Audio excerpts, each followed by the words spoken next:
you doing, Aung La? I'm doing well. Thank you very much. How are you guys? Great. Thank you very much for asking. You were just telling us about hanging out with Gilbert Burns. And earlier one of our colleagues, I think, was headed to a Rory McDonald media day. Well, that Sanford MMA is really kicking up, man. There's a lot of talent there for you guys. Yeah, for sure. You have no shortage of great training partners and great minds. So I'm very fortunate to be around these guys. Sato, hi. Sato's in the back as well. Hi, how are you? How you Uh, doing? yeah, we just got back from Gilbert's birthday. Um, yeah, man, we have a great group of guys, and I'm very blessed, fortunate to be here with them. I want to put you on the fence. Hopefully you jump on either side of it. What's better, a gym with great training partners or a gym with great coaches? One's got to be better than the other, I think, right?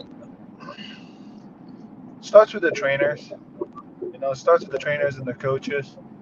Um, without the trainers and coaches, the fighters won't be there. You know, but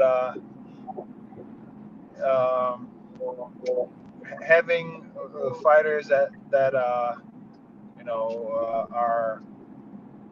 kind of selfless and uh, not selfish, right? Not selfish and working towards a goal is is great in my opinion. What do you like Because the most about Coach Henry you Hooft?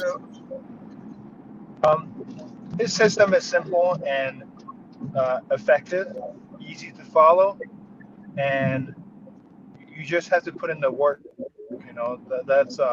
And Henry Hoof is very real. So I feel like I may have cut you off on your last answer. Maybe you were talking about teammates or coaches. Did you want to finish that? yeah, so like it's great that we have a great group of guys, of teammates that are working towards that one goal of becoming a better version of themselves.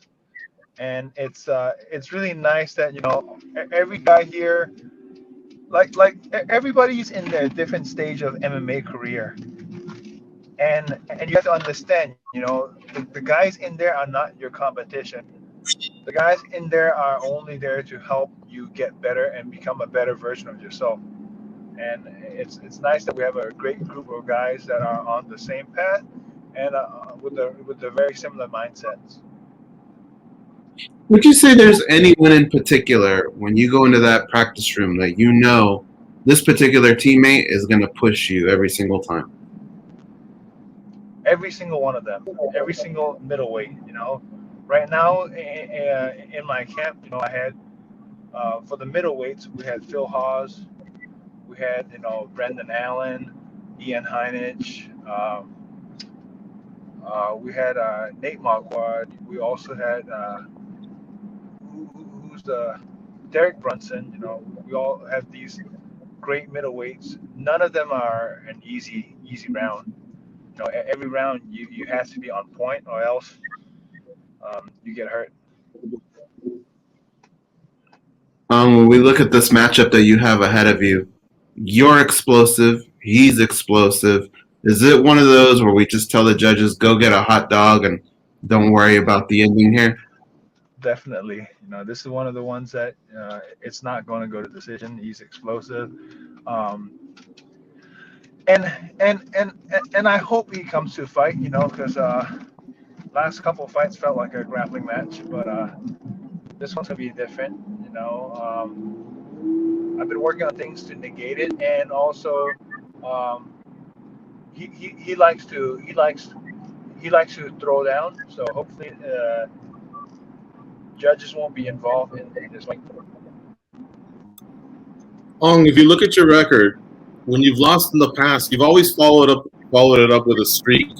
4, 5, and the latest one was 7. And I wanted to ask you, first of all, before you can start on a new streak, do you feel like Yeah, you identified what may have gone wrong in these last 2 fights?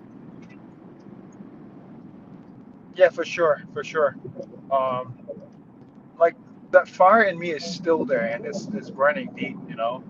Um, stylistically, with a taller guy, you have to close distance, and then this is a one-trick pony, who likes to who's a high level grappler, you know, and so I had issues there, and he was tall, so.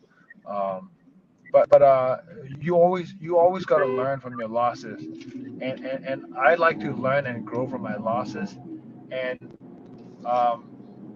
every time, like every time I have a loss, I've always come back and gotten into a good, you know, good win streak, and hopefully that happens again. Um, it, it nothing really it doesn't really matter to me. I just want to go out there and put a great show for the fans, um, and put on an exciting finish. I want to close with this because I know it's dear to your heart. If you follow you on social media, you know you often speak about it. But when we had you on in late April, you had kind of spoken to President Joe Biden, and we did a recap on MMA Junkie that had the headline, you know, of you speaking out against the bloodshed in amidst the Myanmar coup. And I wanted to know, did you ever get any feedback from anybody from the White House onto just any sort of politician? Was anything able to come of it, even maybe in the form of sharing or retweeting or anything like that? Well, nothing has come about it, you know, since April. We're still in the same stages. We're still in the if anything, it's gotten worse because of COVID, and hopefully, you know, again with this win, I can shed a light into what's happening in Myanmar. And if it doesn't help anything, I just want this to be like, if you're an audience in America, just be thankful that you live in America, you know, one of the greatest nations in the world. That's a strong message. And I do want to ask one last thing. You know, again, you had that 7-fight win streak, and then we all entered the pandemic together.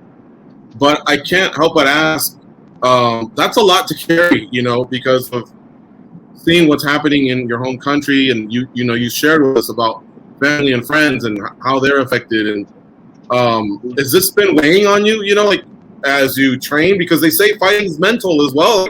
Is this something that also weighs on you? Yeah.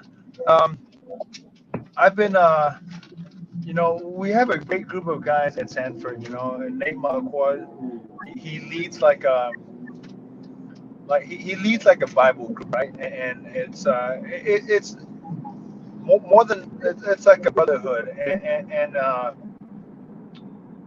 And the thing that we really talk about is when we go out there, even though it's a fight and even though it's chaotic and even though we are living our dreams. So it's very important for us to go out there and have fun, enjoy that moment, embrace the war, and just enjoy every moment of it, you know. So like Ian Heinich and I, like when we go out and fight in this, Ian Heinich fights this weekend, I fight the following weekend. You know, we're gonna go out there and we're gonna enjoy, be in the moment. You know, we just spoke to him, and I could have sworn I heard him say that you may be one of the guys that goes on the boat with him. He wants to get his bonus. He wants to win, get a bonus, and get out there on the boat. But I believe your name may have come up. Have you been on that boat? No, I don't want to go on his boat. Oh, you don't want to go on the boat? Okay. I'm gonna get seasick. No, I'm just kidding. I think maybe he just came up in terms of who are your favorite training partners. Maybe your name came up then. All right, Aung La. It's always great to catch up with you. Thanks for the time, as always.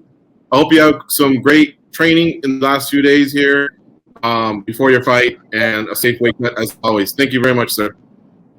Yes, sir. Thank you so much. Talk to you guys soon. Take care.